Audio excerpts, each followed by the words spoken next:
ফুলকপি ও মুসুর ডাল দিয়ে খুব কম সময়ের মধ্যে দারুণ কিছু রেসিপি বানাতে মন চাইলে এই রেসিপিটা বাড়িতে বানিয়ে দেখতে পারেন। খেতে ভীষণ ভালো হয়, ছোট থেকে বড় যে কেউ খুবই পছন্দ করবে। আর এই রেসিপিটা শেষ পর্যন্ত দেখার জন্য আপনাদের কাছে অনুরোধ রইল, বাড়িতে বানালে কমেন্ট বক্সে জানাতে একেবারেই ভুলবেন না খেয়ে আপনাদের কেমন লাগলো। প্রথমে একটা মিক্সিং বোল নিয়েছি, আর মিক্সিং বোলের মধ্যে দিয়ে দিলাম 100 গ্রামের মতন মুসুর ডাল, আর দিয়ে দিচ্ছি বেশ কিছুটা পরিমাণ জল। প্রথমে মুসুর ডালগুলোকে জল দিয়ে 3-4 বার খুব ভালো করে ধুয়ে নিতে হবে। এতে মুসুর ডালের মধ্যে যে পরিমাণ ময়লা আছে সেগুলো বাইরে বেরিয়ে চলে আসবে। আর এইভাবে আপনারা ধোয়ার পরে দেখতে পাবেন জলের কালারটাও চেঞ্জ হয়ে যাচ্ছে, মানে জলটা এরকমই সাদা রঙের হয়ে যাচ্ছে। তার মানে বুঝে নিতে হবে মুসুর ডালগুলো খুব ভালো করে পরিষ্কার করা হয়ে যাচ্ছে। এইভাবে 2-3 বার খুব ভালো করে ধুয়ে নিতে হবে। 2-3 বার মুসুর ডালগুলোকে খুব ভালো করে ধুয়ে নিয়েছিলাম, এখন জলটা একেবারে পরিষ্কার। এবার মুসুর ডালগুলোকে 15 মিনিটের মতন জলে ভিজিয়ে এইভাবে রেখে দিচ্ছি। আর এদিকে একটা ফুলকপি নিয়েছি। ফুলকপির প্রথমে পেছনের অংশটা এইভাবে কেটে দিতে হবে, এতে ফুলকপির ডাঁটাগুলো খুব সহজেই আলাদা হয়ে যাবে। তারপরে ফুলকপির এইভাবে একটা টুকরো আলাদা করে নিতে হবে। আর এই রেসিপিটা বানানোর জন্য খুব বেশি ফুলকপির টুকরোর প্রয়োজন নেই, 4 থেকে 5টা টুকরো নিলেই হয়ে যাবে, মানে একটু বড় সাইজের নিতে হবে। আর এইভাবে আমি পেছন থেকে ফুলকপির টুকরোগুলোকে কয়েকটা নিয়ে নিচ্ছি। আপনারা চাইলে পুরো ফুলকপিটা নিতে পারেন, তাহলে আরও অনেকটা বেশি পরিমাণ রেসিপিটা বানানো যাবে। আর নাহলে এই কয়েকটা টুকরো দিয়েও বেশ অনেকগুলোই রেডি হয়ে যাবে, আপনারা শেষেই দেখতে পাবেন। এখন এই ফুলকপির টুকরোগুলোকে মিক্সিং বোলের মধ্যে নিয়ে নিচ্ছি। তারপরে বেশ কিছুটা পরিমাণ জল দিয়ে ফুলকপির টুকরোগুলোকে 2-3 বার খুব ভালো করে ধুয়ে নিতে হবে, যাতে ফুলকপির টুকরোর মধ্যে কোনো রকম ময়লা না থাকে। তাই 2-3 বার পরিষ্কার জল দিয়ে ফুলকপির টুকরোগুলোকে বেশ ভালো করে ধুয়ে পরিষ্কার করে নিতে হবে। খুব ভালো করে ফুলকপির টুকরোগুলোকে জল দিয়ে ধুয়ে নিয়েছিলাম। এখন ফুলকপির টুকরোগুলোকেও এক সাইডে রেখে দিচ্ছি। এবার আমি আপনাদের 15 মিনিট পরে দেখাচ্ছি। মুসুর ডালগুলো জলটা ভালো করে সোক করে নিয়েছে, আপনারা দেখুন একটু বেশিও হয়ে গেছে। এবার জল ঝরানো মুসুর ডালগুলোকে মিক্সির জারের মধ্যে নিয়ে নিতে হবে, আর তারপরে খুব ভালো করে পেস্ট করে নিতে হবে। মিশ্রণটা একটু ঘন করে বানাতে হবে, তাই মুসুর ডালগুলো পেস্ট করার সময় কোনো রকম জল দিলাম না। খুব ভালো করে মুসুর ডালগুলোকে পেস্ট করে নিয়েছিলাম। আপনারা দেখুন মিশ্রণটা বেশ ঘন। এইভাবেই মুসুর ডালগুলোকে খুব ভালো করে পেস্ট করে নিতে হবে। এবার মুসুর ডাল বাটাটাকে এক সাইডে রেখে দিচ্ছি, আর একটা প্লেটের মধ্যে আমি ফুলকপির টুকরোগুলোকে নিয়ে নিলাম। ফুলকপির টুকরোগুলোকে নিয়ে নেওয়ার পরে একটা গ্রেটার নিয়ে নিতে হবে, আর গ্রেটারটা নেওয়ার পরে ফুলকপির টুকরোগুলোকে এইভাবে গ্রেটারের সাহায্যে গ্রেট করে নিতে হবে। শুধুমাত্র ফুলকপির ফুলটাকে গ্রেট করে নেব, ডাঁটাটা কিন্তু নেওয়া যাবে না। আপনারা চাইলে দিতেও পারেন বা নাও দিতে পারেন। এখানে আমি ফুলকপির টুকরো শুধুমাত্র ফুলগুলো নিয়ে নিলাম, আর ডাঁটাটাকে ফেলে দিচ্ছি। বাকি ফুলকপির টুকরোগুলোকে একইভাবে গ্রেটারের সাহায্যে গ্রেট করে নিতে হবে। সমস্ত ফুলকপির টুকরোগুলোকে গ্রেটারের সাহায্যে গ্রেট করে নিয়েছিলাম। এবার আমি এর মধ্যে দিয়ে দিলাম স্বাদ অনুযায়ী লবণ, আর আমি দিয়ে দিচ্ছি সামান্য পরিমাণ হলুদ গুঁড়ো, আর দিয়ে দিচ্ছি লঙ্কার গুঁড়ো। লঙ্কার গুঁড়োটা আমি 1 চামচের 4 ভাগের 1 ভাগ দিলাম, আর হলুদ গুঁড়ো কিন্তু 1 চিমটের মতনই দিয়েছিলাম। আর দিয়ে দিচ্ছি একটা কুচনো পেঁয়াজ, আর দিয়ে দিলাম 2টো কুচনো কাঁচা লঙ্কা, আর বেশ কিছুটা পরিমাণ দিয়ে দিলাম কুচনো ধনেপাতা। ধনেপাতা পছন্দ না হলে নাও দিতে পারেন।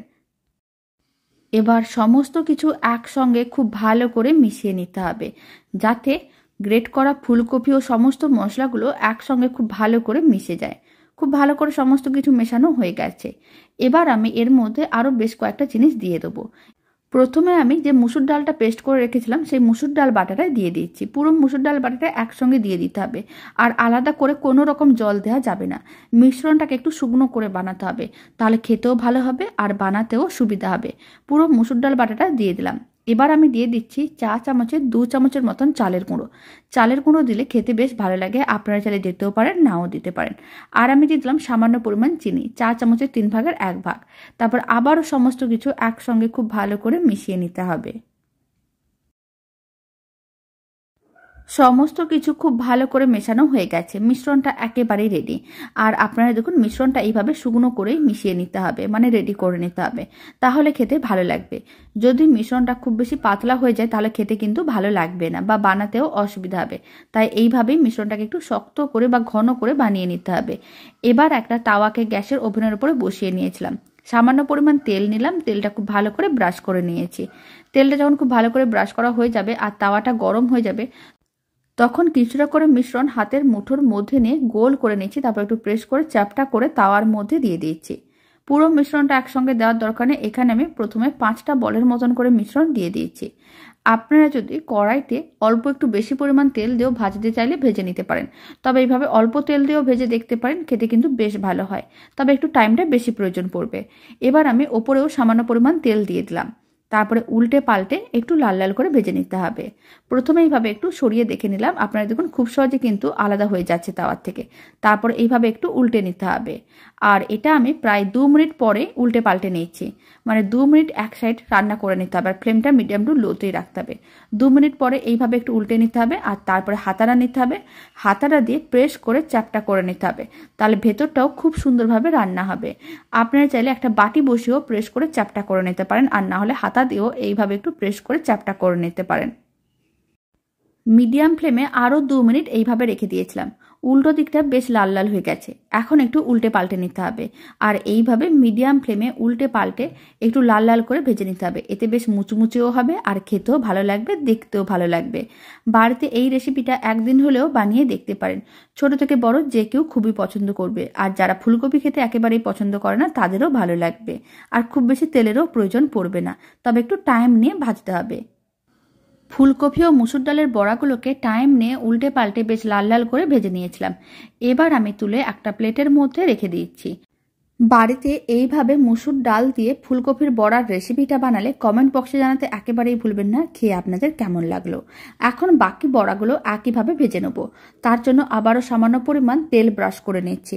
তেলটা যখন ব্রাশ করা হয়ে যাবে তখন ফ্লেমটা মিডিয়াম টু লোতে করে দিতে হবে, আর কিছুটা করে মিশ্রণ নিতে হবে, গোল করে প্রেস করে একটু চ্যাপটা করে তাওয়ার মধ্যে দিয়ে দিচ্ছি। একইভাবে প্রথমে 2 মিনিটের মতন রেখে দিচ্ছি। 2 মিনিট পরে একটু উল্টে পাল্টে নিতে হবে, মানে প্রথমে একটা দিক ভেজে নিতে হবে, তাহলে আর বড়াগুলো ভেঙে যাবে না, আর দেখতেও ভালো লাগবে।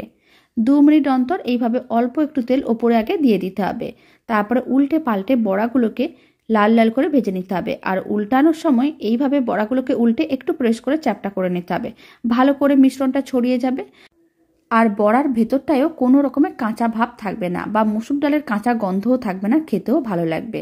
প্রত্যেকটা বড়াকে একইভাবে উল্টে তারপর একটু প্রেস করে চ্যাপটা করে নিতে হবে।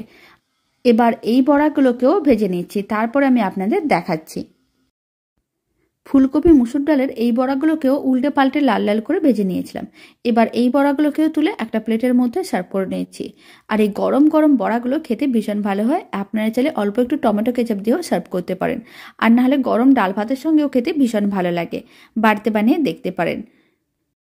সমস্ত বড়াগুলো ভেজে নেওয়ার পরে একটা প্লেটের মধ্যে সার্ভ করে নিয়েছি। আর এই রেসিপিটা শেষ পর্যন্ত দেখার জন্য আপনাদের অসংখ্য ধন্যবাদ। ভালো লেগে থাকলে আপনারা যদি ফেসবুক থেকে রেসিপিটা দেখছেন পেজটিকে ফলো করে নেওয়ার অনুরোধ রইল।